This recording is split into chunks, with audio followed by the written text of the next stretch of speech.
Right, well, we will start. We are, as you can see, still in quorum, but there's certain things that we can still do. In fact, we can go through all the items because of the nature of the items, but they'll end up as a briefing note rather than proper minutes as such. But obviously, we can't approve the minutes of the last meeting unless two more members turn up in the meantime.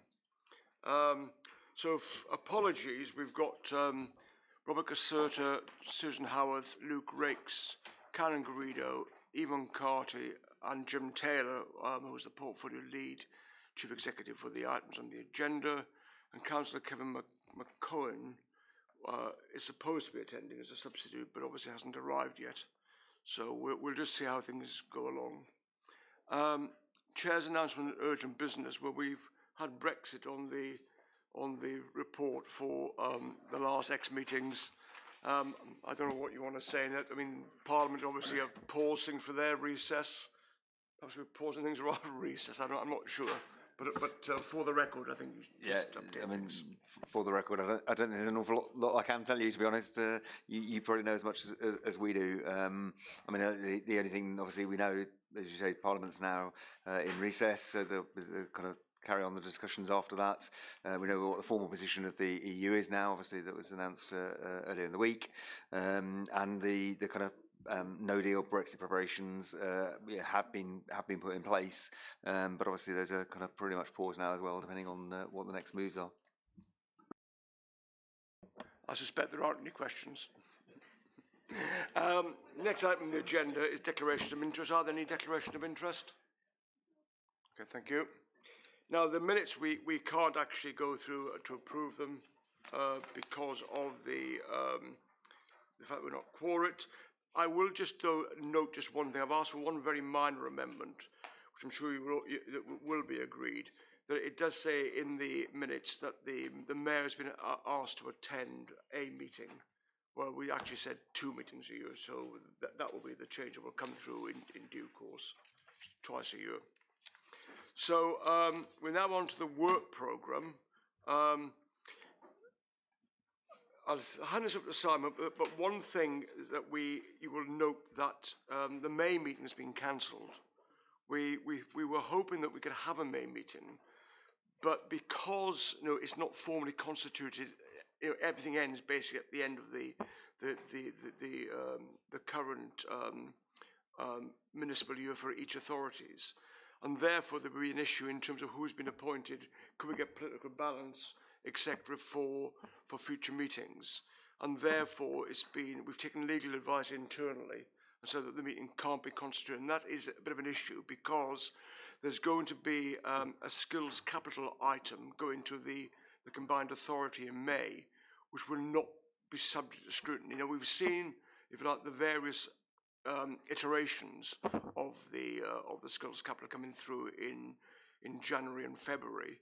But we actually can't look at this update, and we will have to scrutinise that post the decision making, which is not ideal, not particularly happy about it, but constitutionally there's no way around it, and it's the problem of how the way in which these committees are constituted. And it's the same for all 3 committees. And the only thing I would add that in the previous existence of the scrutiny committees prior to the combined authority being acting or rather been up and running fully, that there never was any May meetings because I guess of this particular problem. Simon, is there anything you want to add to that? No, not particularly. Just to, obviously in June, what we've got planned is to look at the work and skills activities, which we do on a quarterly basis, just to kind of catch up on all of those and bring up to date on decisions. Obviously, the skills capital decision that will be made at the May Combined Authority will be captured as part of that update, and then we'll also be looking at the update of the Greater Manchester Strategy, which we do on a kind of 6-monthly basis. So that'll be looking back at the progress we've made in the last 6 months, and we'll also look at the kind of key milestones that we need to achieve in the next 6 months up till September, and also the following 6 months, which will take us through to March 2020, which is when the kind of targets for the GMS were set for. So we'll try to basically look at, are we on track to achieve everything we said we would have done by March 2020? Mark. Yes, Chair. My comments are really related to your introduction to this item rather than what Simon's just said. But I just want to put on record, I very much agree with you that it's far from satisfactory that a major report going to the combined authority we will only have the chance to look at after the event. That's not really the purpose of scrutiny, as I understand it. And dare I say, I think it might be indicative of a wider problem about the timings of meetings. I'm not talking about day of the week or what time of the day it is, but the scheduling of them. The fact that we've already been notified our May meeting is going to be cancelled because we might not be properly constituted. I mean, the local elections date has hardly been sprung upon us. We've known about that for a long time. And I just wonder if there's something to be gained from all the chairs of the scrutiny committees in the new session. Of course, we don't know who they're going to be yet. Have a meeting as soon as practical after May to look at with senior officers to look at the scheduling of these meetings. I would also throw into the mix the timing of this meeting in the run up to the council elections, because I'd venture to suggest, I might be wrong, that that's one of the reasons for the disappointing attendance today. And it seems to me, as we presumably all do at our own town halls, we're better trying to avoid those things in the run up. And we very much are in the run-up now. And if we know there's going to be an issue about the scrutiny committee being properly constituted, then why on earth have it scheduled for a meeting in May anyway, which, as we now know, has had to be cancelled? So I think there's a wider issue that deserves closer examination. I think you've touched upon this as our chair previously, and I hope that you might take that forward in the spirit that it's intended, should you be in a position to do anything about it after May. Thank you, Chair. I mean, Mark, I couldn't agree more. We've talked about this before. I mean, I think we thought there was going to be a problem with the main meeting, but I think we kept on thinking, well, let's leave it there in case there was something. But it pans out that we can't do it. I haven't taken legal advice. In terms of the timetabling, I share your concern that, and we've actually now got Simon and for this committee to develop, if you like, a longer term yearly plan, which will identify when things should come to each committee. And I think there've been the odd slippage, and that's not good news. I mean, things should come when they're planned to come, because they need to have proper scrutiny. And in terms of a meeting with the chairs and vice chairs, I think that's absolutely essential. As soon as the chairs and vice chairs are appointed, then I think it's as soon as possible that afterwards that needs doing, because it's not an issue, as you quite rightly say, with this committee. It's presumably all things. And we are, I guess, evolving as committees, but I'm not happy to have post approval scrutiny on this particular item. It's an important item, and I think we need to learn for things going forwards, basically. So a well-made point, and I will commit to taking that up with my fellow chairs and vice chairs and the appropriate officers. Welcome. We are now quorate. So that's good. That's good news. So can we go back? Then work on finished. Nothing else you want to add to that? Can we go back to the minutes then? I've mentioned on the minutes that under E3119 that the mayoral updates will be scheduled into the work programme twice a year rather than just once a year, which the minute actually said. So that with your agreement to that are there, unless there are any other observation on the minutes, can we approve the minutes? Thank you. And Kevin, thank you for standing in as a substitute. It is important that if you hadn't volunteered, we wouldn't be quorate. So many thanks. Pleasure. And you're all trapped in this room now until the end of the meeting to keep us quorate. Right, so the first substantive item then on the agenda is the update on the Greater Manchester Business Productivity and Inclusive Growth Programme. So Richard. I think unless Simon wants to say anything, I'm going to hand straight over to the Growth Company to talk about this, because clearly any comments they've got to make, there is a written report, but clearly this is something being delivered on our behalf by the Growth Company, so they're the most appropriate people to talk about it. Okay, Thank you very much. Well, you've all got a copy of the report. I'll just bring out a few highlights that are in there. It was back in September when we introduced our plans for the Business Productivity and Inclusive Growth Programme. Since then, we've kick-started a lot of the initiatives as set out in here. I'll just give you a highlight of some of the main programmes and some main areas where we've made some early progress on that. Just to remind everybody why we're doing this is a programme that really builds on the success of the Business Growth Hub. We, as you know, collectively developed the first business growth hub in the country. Others have gone on and copied that, and that's now a national approach, very much something that created here in GM that's gone on to influence others, and that's a great story in itself. But what we've done here is put together a programme that builds on that success, but enables us to do a lot more to achieve the objectives as set out in the Greater Manchester Strategy. And where we're particularly doing more is around the startup agenda, around working with larger businesses. That's the new element in here as well.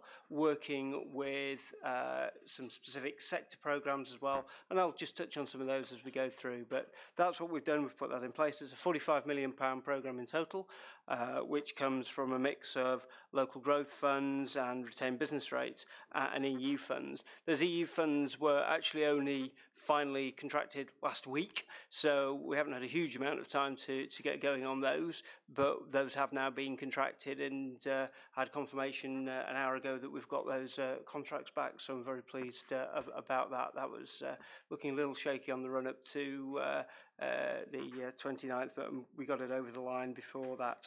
So I'm just going to run through some of the main areas. We've got the startup programme that we have kick-started now. A key element of that is our Spark to Scale programme for those pre-scaling businesses. That's kicked off well with a very high level of attendance and engagement in that. Our standard business productivity programme, I think the main changes that we've introduced here is introducing a new set of account managers as we have grown and expanded our offer and worked increasingly with a broad range of partners, including MMU, who's here today, and others. We really need to make sure that we put a set of account managers in there who can really make sure that every business that came into the Growth Hub got the very best access of not just our services, but our partner services and all the very best that was available across the whole of Greater Manchester. So that's literally been recruited as we speak now, and interviews taking place, and we're very excited about what that will do for us and the impact that will have on our client base. Some of the other things that we're continuing within here are some of our flagship cohort programs. So we've got programs that you've got articulated in here, and I'll not run through all of those, but just to highlight that I think since we last met, a number of these have now been held up as national exemplars by the Scale Up Institute. So particularly our Greater Connected and programme was held up as and Step Into Health programme as particular good examples that other parts of the country should be looking at to emulate. So that was a great pat on the back for the team to have got that acknowledgement. The other areas that we have got within this, there's the Technology Co-Investment Fund. The pipeline is looking very strong for that, and the deal's very much coming through that, and having that sat alongside the business support, having access to that financial element of this is a huge benefit, and being able to guarantee that we've got the pipeline to come into that. It's early days, but that's looking very, very positive indeed, and still a very strong appetite coming through from businesses to take up that funding. I'll just pick out just two of the new programmes that we've got on stream. One is, in particular, is our Global Scale-Up programme that we've introduced. And we've introduced that because over the last few years, we've seen and worked with a lot of businesses who've got to a stage where they are now ready to tap into global markets. And we wanted to give those scale-up businesses that were able to operate in multiple markets very quickly a particular route to those markets that only a collaboration of partners in GM could really offer them. So we've brought together partners including KPMG, including DWF, Santander and others, and the airport, who've all worked collaboratively to open up new routes to market for those firms. And we take people through an intensive programme of support. We've only just launched that, but in the last 3 to 4 weeks, We've had well over 100 applications for businesses coming into that programme, so we're really, really pleased with the level of interest in that. And we're attracting a type of business that we haven't particularly engaged with before, so we're really, really pleased with that, and that's looking very positive.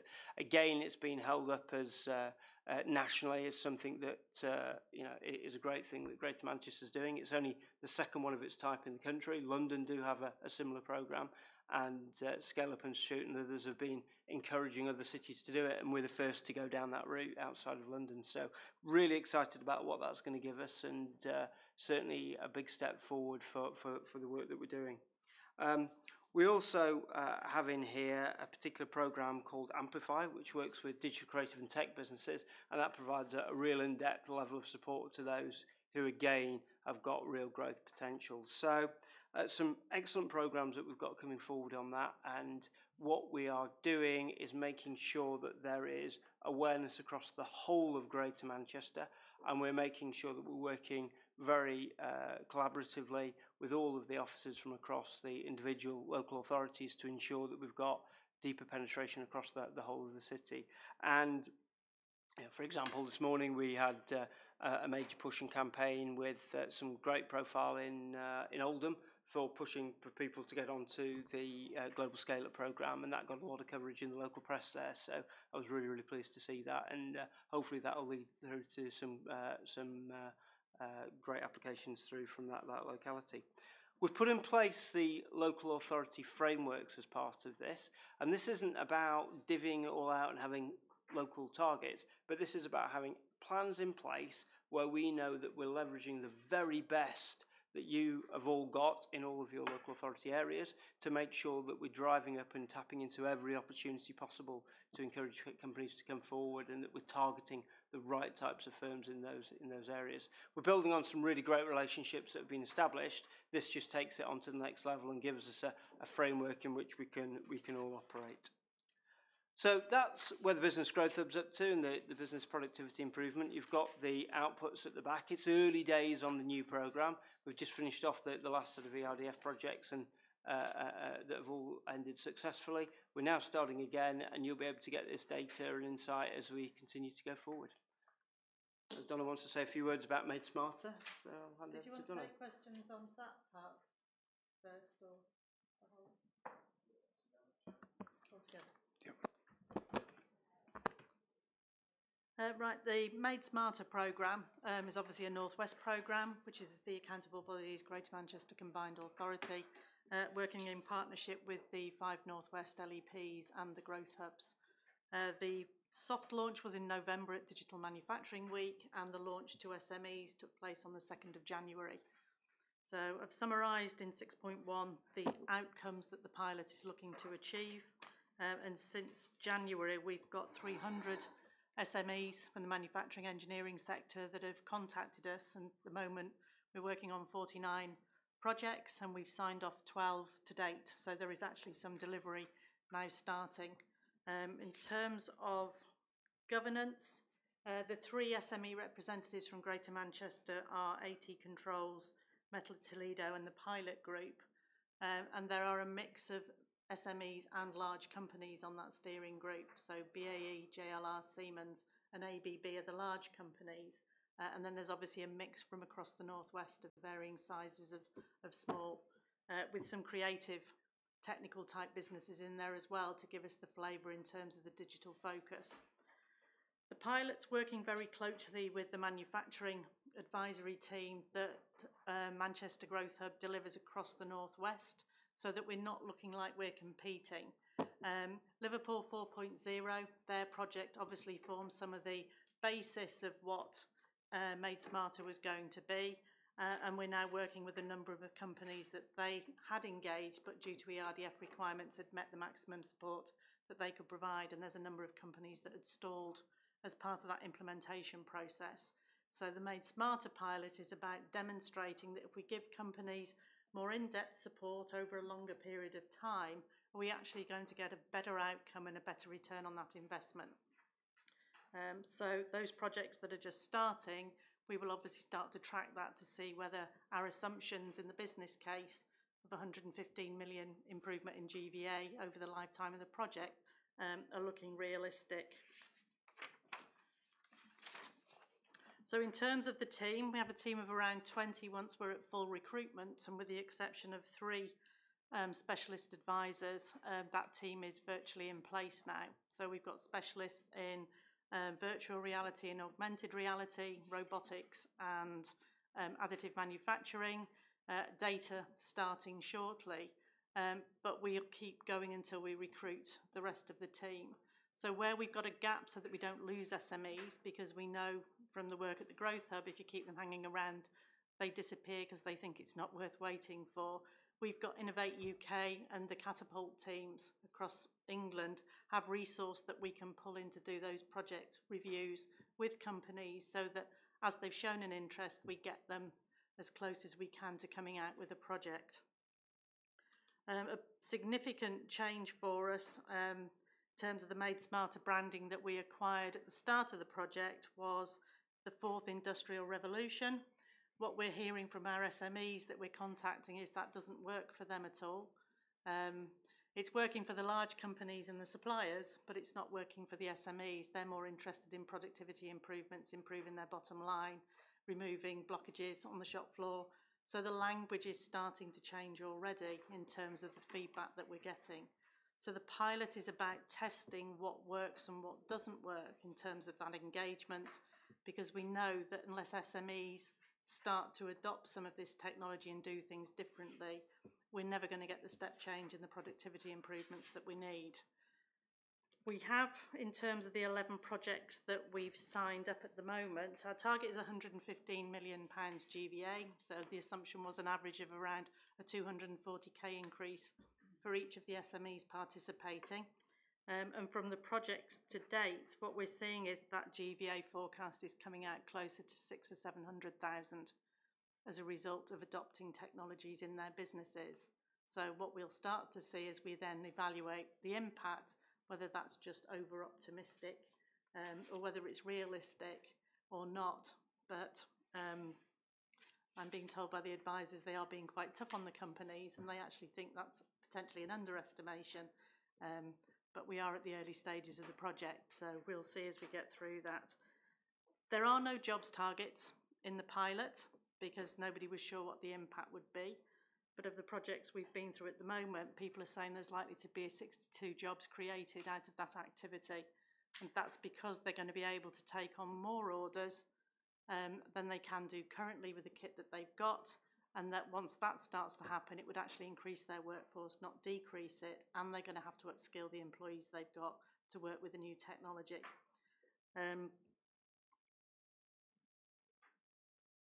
So I think that will start to demonstrate and start to dispel some of the myths around if you actually do this, it's actually going to mean that you're going to lose jobs. We're also looking, as part of that process, at what are the skills that those people are going to need to be able to work in that business going forward. So that starts to support that whole digital skills agenda, and what is it and how do SMEs want to receive that development for their staff. So we have a lot of interest from some of the big training providers, universities around the programs that they've got that could support implementation of industrial digital technologies. And the feedback we're getting from the SMEs is they actually want bite-sized learning on the shop floor that's fit for the processes that they've got. So it's not necessarily linked to a qualification.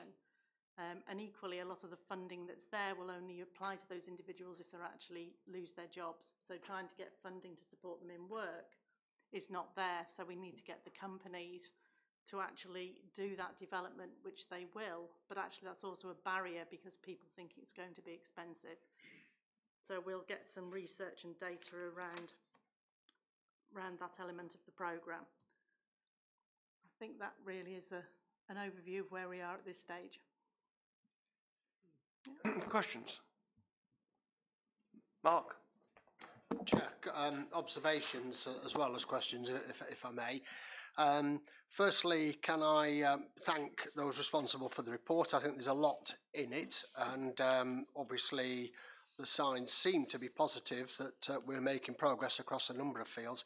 I particularly want to say that I'm pleased, as I'm sure you are, Chair, that Sir Richard is here himself as the portfolio lead on the matter, even though he's not personally introduced the report, because as the committee knows, there have been quite a few instances recently where the portfolio lead hasn't been able to join us, and I think it is useful. So I particularly welcome Sir Richard's presence today. The comments I'd like to make, I'm just trying to understand a bit more. There's quite, with respect, quite a lot of jargon in here.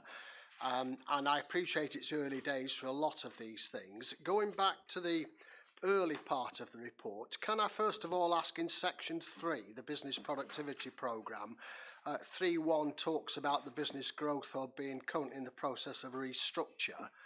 Can I ask for a little more information about that? Why it's being restructured? Are there lessons to be learned from that? Was it not working previously?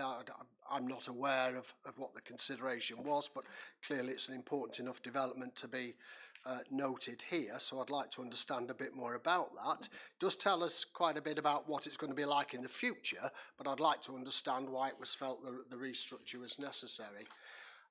Further on in the report, the latter part, the Made Smarter programme, it does list in 6.1 the key outcomes for the pilot, and we've just been told that certainly the first line of those key outcomes, we seem to be way ahead of what was projected, but I'm interested in the others. Are we on target? Is it too early to say? Could we get any more information at this point about how we're doing in relation to those other outcomes and objectives? In 6.2 it talks about, and you just mentioned yourself, testing what is not working and what is working in terms of engaging these SMEs, and that's also touched on in 6.4 and 6.5, because in 6.4 under marketing and PR it talks about the pilot team and workshops, etc., to improve the customer journey. And producing a range of personal user stories. I'm interested to know a bit more about how many people, I appreciate it's not just a numbers game this, but are we actually engaging with significant numbers of SMEs in this regard or not? Does the table in 6.5, is that basically it? Because if it is, it's not exactly overwhelming, is it? It talks about 247 SMEs having engaged, but that isn't just in Greater Manchester. That's obviously across several areas. And the figures for Greater Manchester, whilst they're the best of the individual areas mentioned, I don't think are overwhelming. And in particular, on that table in 6.5, we're in low single figures in some of those categories, and I'd like to understand a bit more about what exactly they are. So perhaps you could tell us a bit more about the levels of engagement. I understand the marketing and PR is to try and attract people and get them to want to be involved in this, but I've no idea from this if we're really succeeding. The bold figures would suggest that it's quite a minimal level of engagement so far, and I'm sure, as with most things, the more companies we can get to engage, the better it would be. I'll leave it at that for now, Chair. Thank you. Can I just add to that? One point, it's come feedback from Rochdale, is that the programmes are great, fantastic, but there's a view that there isn't sufficient knowledge of these programmes. I think it's the point Mark's making in our locality, and therefore, which is a point that again ties in with Mark's observations. What are the marketing plans to ensure that those people who are not aware, let's say, of the Growth Hub, are going to become aware of the possibilities of such things? And tied into that, what would be helpful, I'm sure, for all members of the committee, and not across all these, if you like, pilots, is to understand what has been done where. So if we can have some detail of probably, if it's confidentiality and you can't do the name of the company, fine, but at least if we have some information about how many companies in each of the projects are being, if you like, taken on board from each authority. And it will be helpful perhaps the sector as well to see if there's any themes arising there. So that's what I like to add to it. Sir Richard. Two comments before handing over to the team. But first of all, so business growth hubs structure. Business, and this is a company; it's not a local authority. So every time there's a new contract, then structures will change in order to deliver those contracts. So it'd probably be better not to put it in because it doesn't really add anything. Because it's just what happens when there's new work to be done. You have a structure to do it, and it's not really saying any more than that, really. In terms of the SMEs engaged, I guess if we got to March 2021, when the programme's supposed to be is due to wind up, and the figures were that, then I think you'd have a reasonable point about the level of engagement. We're still in the first 6 months. Clearly, the target is for 3,000 SMEs to be engaged, minimum number. Clearly, within the first 6 months, apart from you don't start on day one, there is a process of getting everything in gear in order to get going. And I think it was made actually about both of these that we are still in the very early days for these programmes. And I think the figures need to be seen in the light of very early days. In reality, from a scrutiny point of view, when we get towards the end of the year, beginning of next year, when we have been running for a period of time, we should have a far better view around that. Yeah, first of all, apologies for the jargon that's in there. We have put a bit of an explanation at the back, and we've tried to simplify as much as we can, but it's inevitable sometimes things do get thrown that. Sir Richard's absolutely right around the structure, new programmes, new activity, different things that we're doing. So we've been through that process. Nothing wrong with what we were doing before, but always areas to improve and refine. We take all of our programmes through evaluations, and we score very highly in terms of client feedback, client satisfaction, but there's always little tweaks you can make. The key point we're really making there was the introduction of the account managers, which will enable us to have a dedicated person who will have a set number of businesses that they are targeting, who meet the criteria that we're looking for, who we haven't previously engaged with, and they will work very closely then with the delivery teams to make sure we're tapping into those clients. And that fits in, Chair, to your point about how we're tapping into those businesses. So having those account managers in place is really critical to that, and that's been backed up with a very detailed data-driven targeting plan that we've got in place to do that, to ensure that we're reaching every part of the of Greater Manchester. And we do have that. We spend a lot of time looking at that, and that's been key to how we do that. And yes, we do report on a sector basis and a locality basis. The numbers are small at the minute because it's right at the start of the project, but as that expands, we'll be able to provide that data and give you that. So certainly we'll be able to provide you with that information. Okay. Kevin. In a sense, partially answered, but I was just wondering how businesses get in touch with the various projects. A bit more detail on that, or do you target businesses to engage? It's a mix of both. I mean, I think traditionally have said, we're here, and people have come to us, but over time we've been able to get much better at targeting those businesses to know the type of business, and we've worked very, very closely with the Combined Authority, who've helped us look at some of the typologies of those firms, this is what an innovative firm looks like, here's some of the characteristics it's got, here's some of the firms who've got export potential, etc. And we've been able to then go and target those firms using the account managers and some of the other mechanisms we've got to do that. But we will still put the flag out there and say we're here and there's activity, as per the work that we've done this morning out in Oldham to make sure we've been flying the flag there for the Global Scale-Up programme. Valerie. Jargon in here that completely baffled me. I'm sorry. At the top of page 6, page 29 in our report, it says the LGF programme will focus on supporting clients to achieve increased productivity. Fine. Driving circular economy behaviour and I can't even pronounce this word, I'm sorry, servitization of clients' business models. Please, what does that mean?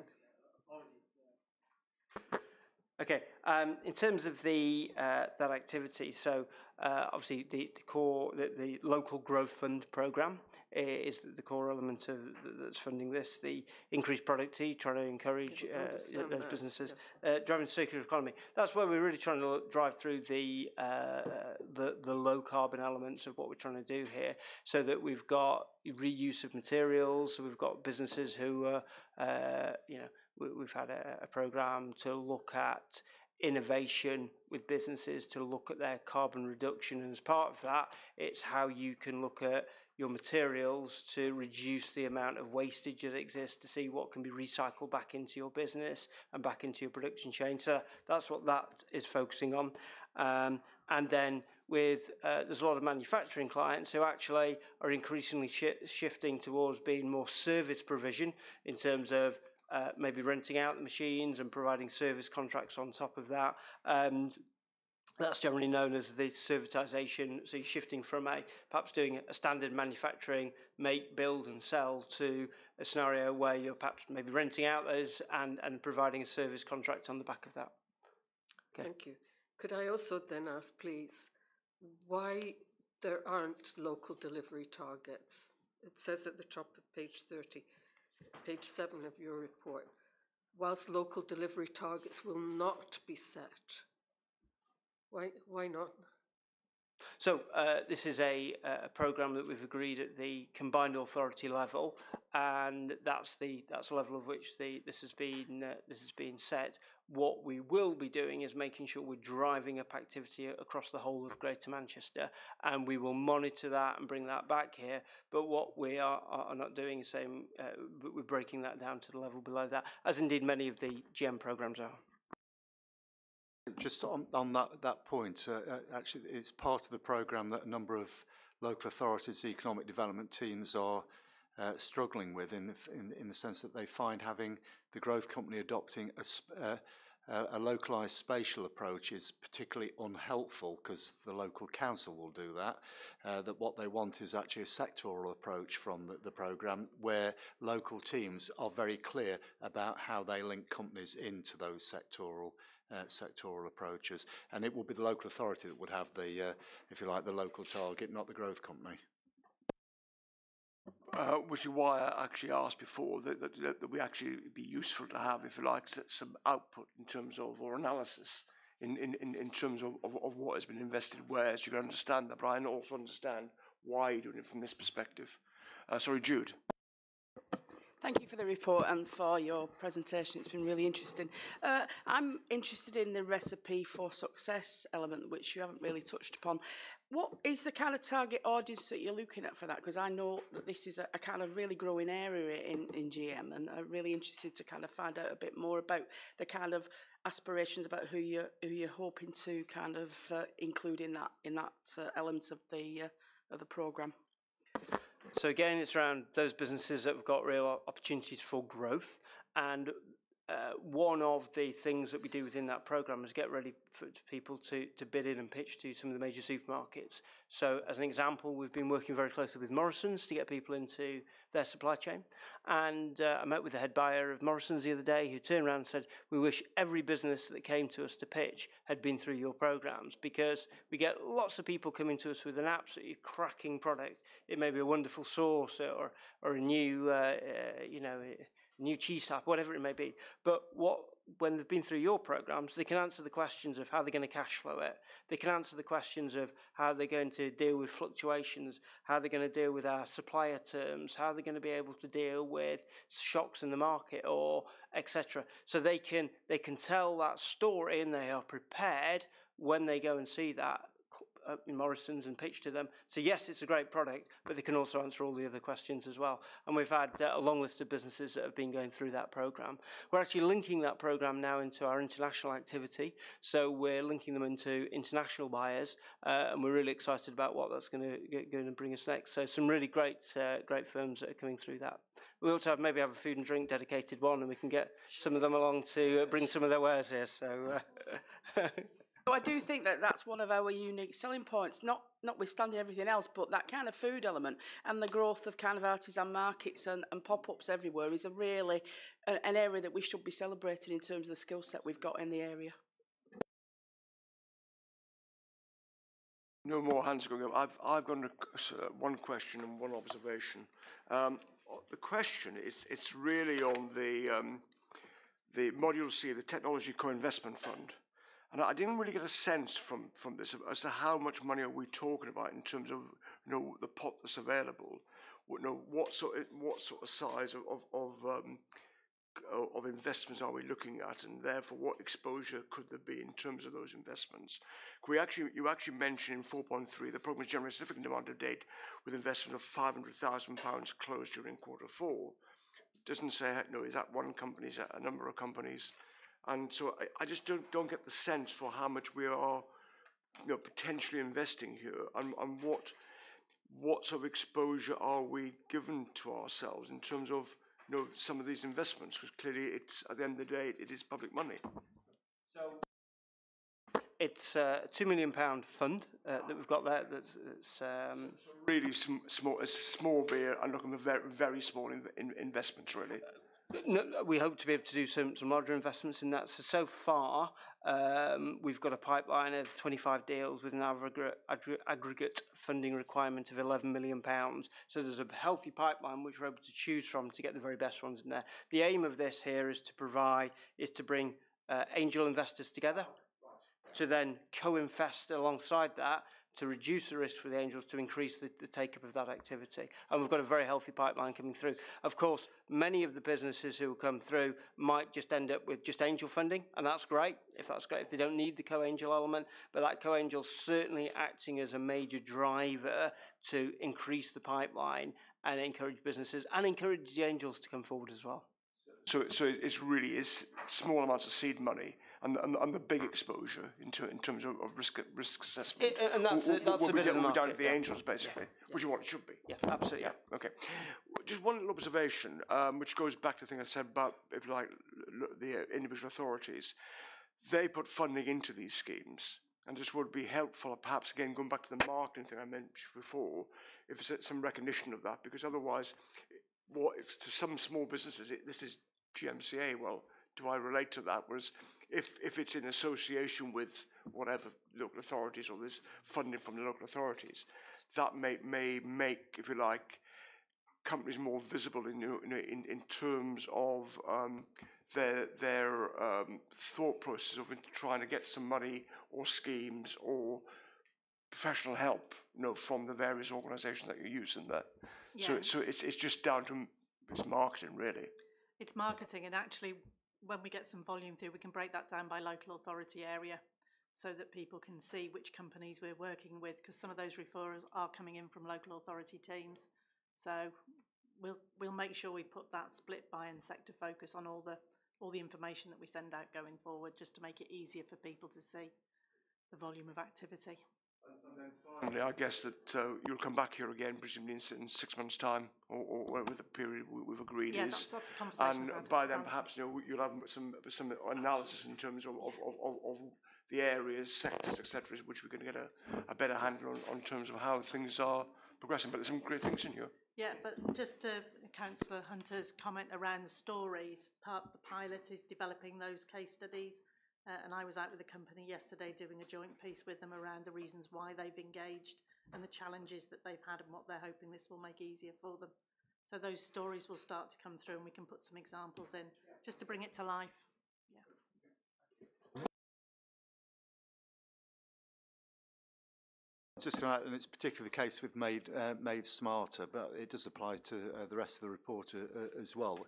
I think Made Smart has been, although it's a Northwest programme, is being delivered by the Growth Company, because the Growth Company in Greater Manchester, we're the only place that really has the capacity in order to be able to deliver those sorts of programmes. And obviously make observations, which we have done. So the next one is the update on the Greater Manchester East Cheshire Science and Innovation Audit. Yeah, I'll say a few words about this, because this is, I think, making positive progress. First of all, we start off that this comes from an audit that gave us a very strong evidence base.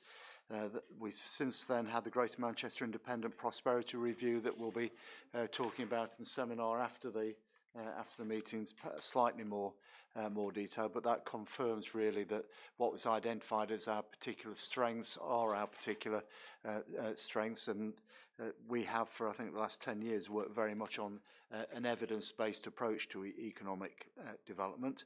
And one of the things that the fact that it was the Greater Manchester and East Cheshire Science Audit indicates is that there are certain sectors that, notwithstanding the size of Greater Manchester, that there isn't sufficient scale in Greater Manchester alone in order to develop the benefits of agglomeration, that we need more partners within there. There's reference actually in this paper to Daresbury as well, that it's very important that we work with other partners, and indeed one of our big successes over the past 5 years, which is securing the Royce Institute for Research in Advanced Materials, which is a national institute. Again, really its viability depends, although it's based in Manchester, the fact it's working with universities all around the country. The Independent Prosperity Review will have some proposals that will guide action going forward. There's a reference here, to, for example, to the Greater Manchester Innovation Advisory Board that at the next stage, having got evidence, of course, is to translate it into action. And we're now although we haven't got final sign-off on that yet, we are in the process of beginning to do that. There is still, in terms of approaches to funding, very much a difference between Golden Triangle funding and everywhere else in terms of science and technology. I give a very clear example, which is both dear to my heart but also pains me greatly, which is Qiagen. This you see in the paper, £3 million loan facility from GMCA, £21 million from the City Council, not a penny from national government, even though this was getting a German-based molecular diagnostics company to concentrate its European research headquarters in Manchester. But still, you would have thought that's something that government will be bending over in order to support, not a penny. All sorts of reasons given, not least the need to have competitive processes.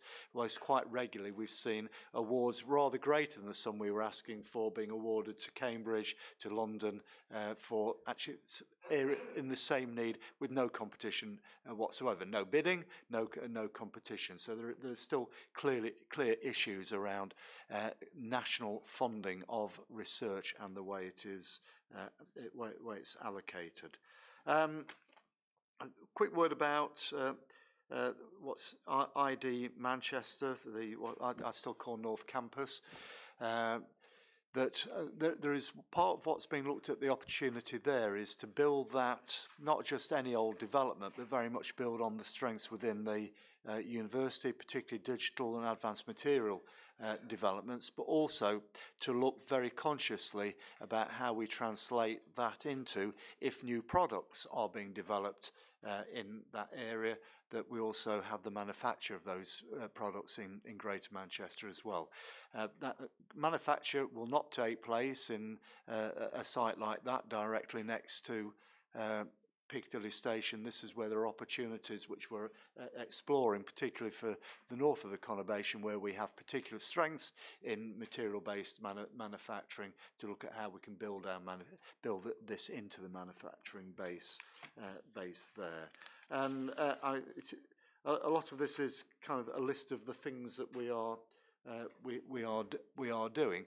I think we have been relatively successful in building our science space, but again, having a couple of years ago identified those things that we are really strong at, I think we are in the process of seeing now real acceleration in interest in companies, both indigenous and investment companies, in using Greater Manchester as a base, on the basis of their understanding those strengths and the relationships that will allow them to lever the strengths we have, particularly the strengths we have both in our skill base from our universities, but also the research base of our universities. Questions? Mark. Thanks, Chair. Again, welcome the report. There's a lot of encouraging, positive stuff in here. Mine is just on a very specific point. In section 2.7, the very final sentence of that short paragraph, on Made Smarter, says it's been resourced from the ISCF, and the next major funding opportunity will be the launch of an expected 98 million national call, not quite sure what that is, for a series of national healthy ageing test beds. Could you say a bit more about that and explain in English what it actually means? Thank you.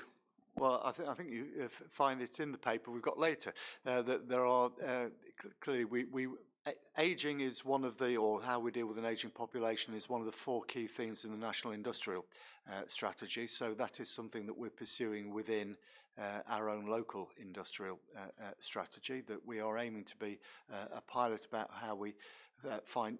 Basically, it is how ageing becomes a contributor to economic growth and productivity rather than necessarily a drain on economic productivity, and it's how we can be a pilot within that area, bearing in mind that in general in this country we have an ageing population. So it comes, as it says at the top, it comes straight out the National Industrial Strategy.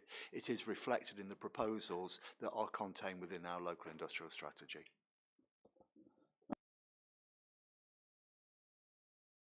Oh, yeah. When we get onto it, the local industrial strategies do not come with money attached. However, they most definitely will be the basis, whether it's programmes like this or whether it's the next comprehensive spending review. They will clearly be the basis on which we will be having discussions with government about funding.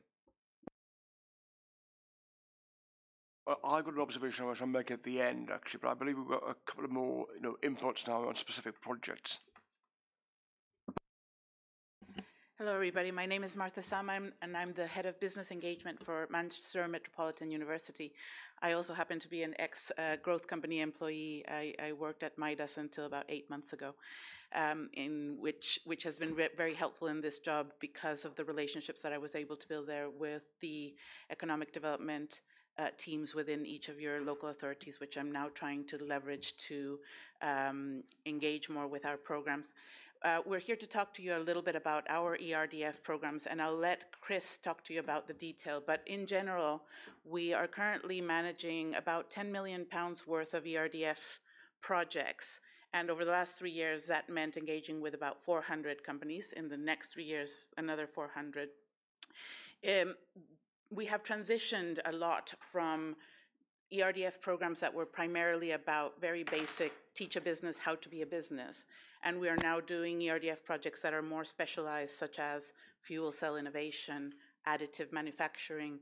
We're going to be putting in a bid for the new call for 3D printing. And Chris will talk to you a little bit about some of our most recent projects and give you some examples. But one of the things that we're also trying to do is take those ERDF programs that we have and link them more effectively with other things that we have going on with the university to try to maximize the effect for SMEs. So, for example, we have committed to about £200,000 worth of money to work with the Business Growth Hub on their innovation growth program, which means we will have 3 joint innovation managers, business development managers, to work with industry that straddle MMU and the Business Growth Hub. We currently have 1 who has been very successful, and we're bringing in 2 additional ones specifically for additive manufacturing through an initiative that we have that's university funded, not ERDF, called Print City, which is about additive manufacturing and 3D printing. Finally, we also have a lot of direct interaction with SMEs through things like Innovate UK funding. We are currently the 4th in the country when it comes to knowledge transfer partnerships, which are 50% funded specialists that go into companies to address specific innovation challenges. And so the job that we're trying to do is make sure that all of those link in. An example might be, let's say that there's a company in Wigan that wants to work with a fuel cell innovation center, but proximity-wise, they would like to come and stay at our incubator space. We have an incubator space called InnoSpace while they work with a fuel cell innovation center. Then in working with the Fuel Cell Innovation Center, they're leveraging ERDF funding. But at the end of their ERDF funded support, they might actually want to engage with Print City to do a proof of concept for something that is 3D printing, for example, an electrolyzer, which is what you need to generate the hydrogen. And we then work with the Business Growth Hub to provide an innovation voucher, which is actual cash, to work with Print City to develop this proof of concept with our equipment. And then an academic can also get involved. So it's about building touch points so that whether something's ERDF funded, university funded, or Business Growth Hub relationship, the SMEs actually have a path and they can take advantage of all of the different programs and maximize the benefit. So that's a little bit about the strategy of how we are working with SMEs and the different paths available. And I'll let Chris tell you a little bit about two of our ERDF funded programs and specifically about companies that are taking advantage of that funding. Thank you, Martha. My name is Chris Taylor. I'm an Enterprise Fellow at Manchester Met University, and I manage one of the ERDF programs, the Manchester Fuel Cell Innovation Centre, and on an interim basis we've been managing one that we've just launched recently, with the official launch about to come up, which is in partnership with the University of Manchester, Salford University and Lancaster University, which is the Greater Manchester Cyber Foundry. So the Manchester Fuel Cell Innovation Centre, it's a revenue ERDF programme to engage with businesses with a view to helping them understand and hopefully then go and innovate with hydrogen and or fuel cell technology. It's linked to a physical asset in university, which is a specific capability around surface engineering, materials and fuel cell technology. The aim of the programme is to engage with, at the minute, around 50 Greater Manchester-based businesses, bring them in, help them understand what's going on in the marketplace in terms of, we mentioned the industrial strategy. Two of the grand challenges within industrial strategy fit really closely with hydrogen and fuel cell technology, which is the future of mobility and clean growth. Help them look at things such as the implications of fuel sovereignty and clean air legislation and where policy and the direction of the market is travelling. Help them understand what hydrogen and fuel cell technology might be able to do within that as a technology that could potentially facilitate a solution to some of those questions that the marketplace is asking them. And then from a business school perspective, help them with some business models that can help them take new products to market in a way that kind of minimises risks and so they don't kind of risk the family silver in the process of doing that. So where we are at the moment is we've supported 30 businesses out of the 50 so far. It's a cohort programme. We've got 2 more cohorts to come, one starting in May, one starting in September later this year. Through those cohorts we will almost certainly get through to 50 businesses. The aim of the programme, or the key aims, is to actually help businesses develop new products to market. So we do have job increase as a target from it, but our main aim is to create both new to market and new to firm products. So of the 30 that have been through so far, we've already got 8 that are looking at products which would be new to market, and an additional 4 on top of that, that products, if they actually come to fruition, would be new to firm. So we're well on target in terms of what we're doing for our businesses, in terms of the ideation and getting the ideas, and we're now in the stage of just actually doing some technical assistance to help take those ideas forward. An example of one of those businesses would be a berry business who have got a design for a variable pitch wind turbine. One of the things about renewable energy is that it doesn't necessarily generate that energy at the point of when you need it. So energy storage is a huge area at the moment for both businesses and consumers in general.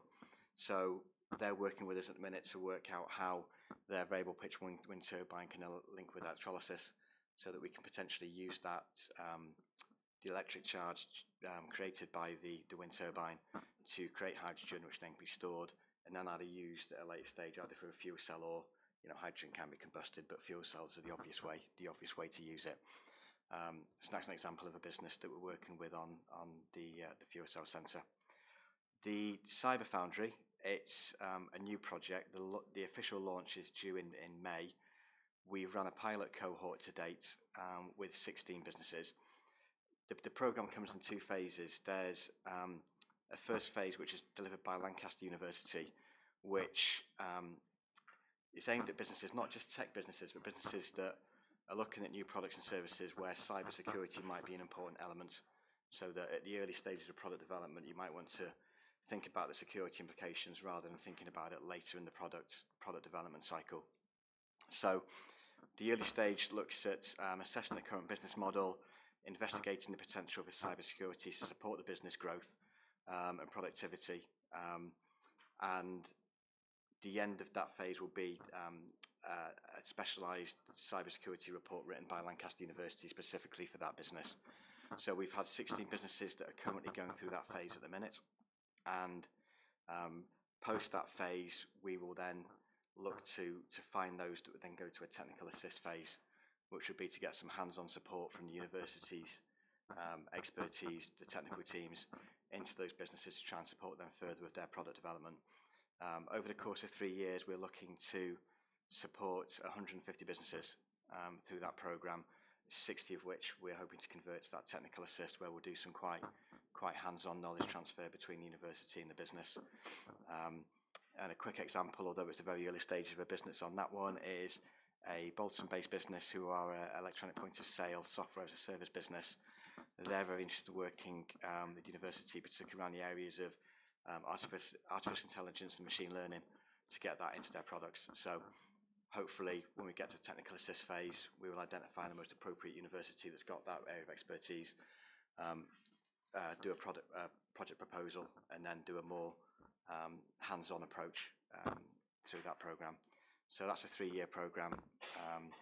Just to summarise, the Fuel Cell Innovation Centre at the minute runs up until November this year. Happy to answer any questions. Any questions? That was very, insightful in terms of, what is going on going forwards, and the support you've obviously given to entrepreneurs and SMEs. I can make an observation, but I've also got a question as well, really, in a wider issue. I mean, the observation is, in a trite level in a way, on Wednesday, after coming here to see Simon, I went with my grandson to the Science Museum, and I forgot, if you like, to a level, even though I shouldn't have, I trained as a chemist, that, some of the great developments have happened, in this metropolis over the years, and it's absolutely fantastic, and therefore science is at our heart, basically.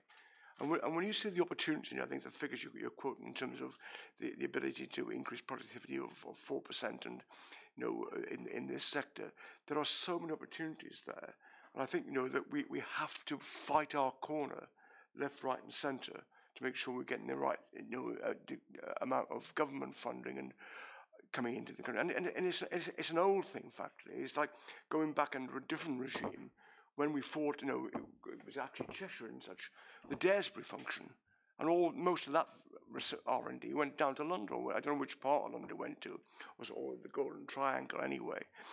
And I just think, that we need to actually fight our corner. And what I would ask as a question really is, what can we do, to help you in terms of, local authorities, in terms of individuals, what can business do to try and ensure that the right degree of funding or right share of funding for R&D actually comes into Greater Manchester, because the risk factor is that we do lose out. I mean, going back again to just about Cheshire and the R&D facilities at AstraZeneca, how all that was moved to Cambridge. And I understand from a business point of view why that happened, but because there have been some great developments on that side since there. So it's an open question. What more can we do, basically? Because, the future of parts of Greater Manchester has got to be science-based. Has to be. I'll make one comment before you do it, that it might not have happened, because there's quite a lot of work went into securing the future of the Alderley Park site, but as things stand at the moment, AstraZeneca moving out has been good news rather than bad news. in that it is far more, in terms of building an innovative science base, there is far more innovation on that site than there ever was when, well, actually, in the last few years. So, so some of this is doing the right things to turn it into opportunity. There's a certain amount of irony with this, is that universities in Manchester do really, really well in their national share of industry-funded research. Yeah. It is publicly funded research which is the problem. Yeah. Government, and this goes back over many governments, have this notion of I'm going to caricature here, but there's a lot of truth in this, about they fund nationally funded research, they fund excellence. And how they decide what excellence is, they have a bunch of scientists who all come from Oxford, Cambridge and London who decide that excellence is in Oxford, Cambridge and London. And that's pretty much how it happens. If National Graphene Institute, notwithstanding there were 2 Nobel Prize winners in this city, if that had gone through the normal way of assessing programmes, that almost certainly would not have been in Manchester. It would probably have been in Cambridge rather than in Manchester. So, and so there is a real challenge there. Industry seem to be able to work out that there is excellence here, and national government, because of the proceedings they use, and it's also, it is always historic. Excellence for them is always backward looking. It's what was excellent last year, what is not going to be, it's not looking at what is going to be excellent next year. So I think there is a challenge that we do need to change that whole assessment process. The government ought to be interested in creating research excellence rather than simply just following past patterns. Mark, do you want to add to that? Just one thing, and I think there's a very practical bit of help that we can ask all of the local authorities to help with, and it is that while industry do find us and they do understand that there's an opportunity to collaborate with us, I think there's a lot of misunderstanding of what it takes to work with a university. Is it going to be expensive? Is it difficult to navigate? Is there financial support available? And we recognize that a lot of that is probably because we are very large organizations that don't necessarily make it easy, and we are trying to make it easier to come in the front door and navigate how to work with us, which is why I've been starting to go out and talk to some of the economic development teams within your councils, because it's about communication, and it's about the fact that, for example, it's as easy as working with innovation vouchers like we do with the Business Growth Hub, and galvanizing that into activity, or working with the Innovate UK funding. What we're starting to try to do, and once we're a little bit more advanced, I will make sure that we share with each of the local authorities, is put together case studies that also kind of spur the imagination. So that there are some strange collaborations out there that you might have not imagined. For example, an industrial company that had a problem with pipes, working with a fashion institute because the solution ended up having to do with a textile material that covered the pipes. And I'm not very technical, so I'm telling it to you in very layman terms. But the fact that a company would never know to go and ask, can I work with a fashion institute to solve my problem? If we provide case studies about those types of cross-sectoral collaborations, it might actually spur some of your companies, and specifically Manchester Met is very much focused on SMEs because our neighbour down the road are very good at working with large business. So we want to, fill the gap. And it's not as difficult as SMEs would think to come and work with us, and it's not as expensive as they would think. So there's very much a role for the local authorities to play with their own businesses, and we'll make sure that we work towards that.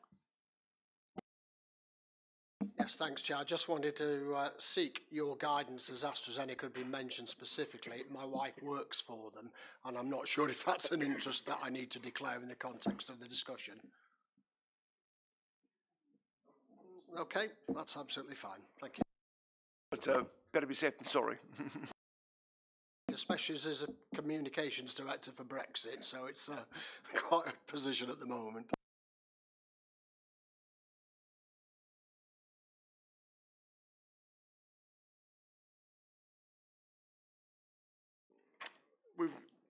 We're just asked to note and comment on the investment, which obviously we've done that. and that's fine. We've got items for information only, the register of key decisions and the Brexit monitor. The date and time of the next meeting is Friday the 14th of June. I'll come back to that again in a bit later on. But now the formal meeting is coming to a close and the live streaming will end. So can you make sure that's over?